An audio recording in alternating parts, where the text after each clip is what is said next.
Selamat datang rekan-rekan pada bab yang baru, yaitu bab penutupan siklus akuntansi pada perusahaan dagang. Pada video yang pertama ini, kita akan mempelajari mengenai jurnal penutup dalam perusahaan dagang. Sebagai pengantar, pada akhir periode akuntansi, akun-akun nominal yang timbul akibat aktivitas organisasi perlu ditutup. Tujuannya apa? Tujuannya supaya akun nominal kembali ke nol dan siap digunakan untuk mencatat aktivitas transaksi yang timbul dari perusahaan atau organisasi pada periode berikutnya.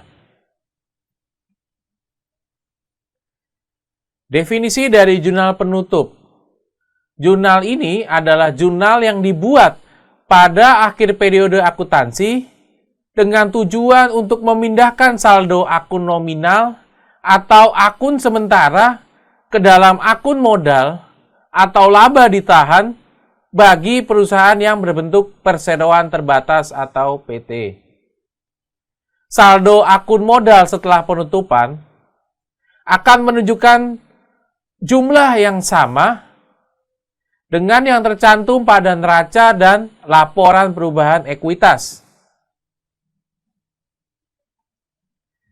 Berikut ini adalah akun-akun nominal yang perlu dibuat jurnal penutup. Yang pertama, pendapatan. Yang kedua, beban. Yang ketiga, laba atau rugi. Yang keempat, prive. Yang kelima, dividen. Dan 6 dan 7 adalah penjualan dan pembelian, di mana masing-masing termasuk diskon maupun retur yang ada pada perusahaan. Sekarang bagaimana menutup akun penjualan? Caranya adalah dengan mendebit penjualan dan mengkredit ikhtisar laba rugi. Contohnya seperti yang tertera pada slide berikut.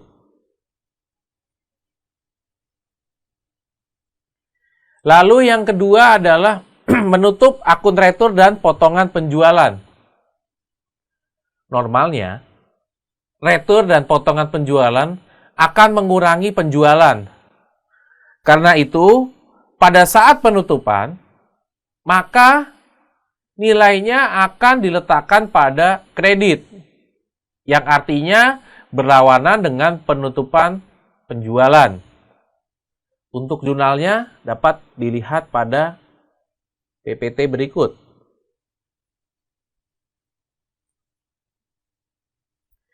Yang ketiga adalah menutup akun pembelian dan HPP.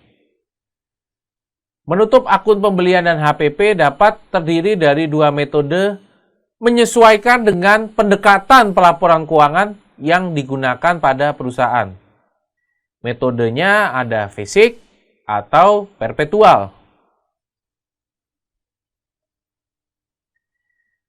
Sekarang kita masuk pada penutupan pembelian menggunakan metode fisik.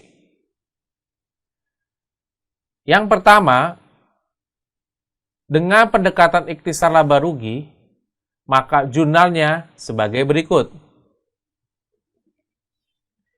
Lalu, yang kedua, dengan pendekatan harga pokok penjualan, maka jurnalnya adalah mendebit ikhtisar laba rugi dan mengkredit harga pokok penjualan. Sementara untuk metode perpetual, karena tidak diperlukan penyesuaian di akhir, maka nilai akhir persediaan dan harga pokok penjualan sudah diketahui. Jurnalnya adalah ikhtisar laba rugi di debit dan harga pokok penjualan di kredit. Lalu, bagaimana kita menutup akun laba atau rugi? Jika perusahaan untung atau laba, maka jurnal penutupnya adalah mendebit ikhtisar laba rugi atau kita menutup penjualan, dan saldo kreditnya dicatat pada akun modal. Namun, jika perusahaan rugi, maka kita menutup kerugian dengan mencatat ikhtisar laba rugi di kredit, dan sebagai pasangannya adalah mencatat modal pada debit. Dan terakhir adalah prive. Untuk menutup prive, maka kita akan mencatat prive pada kredit. Sebagai pasangannya di debit, kita akan menuliskan modal.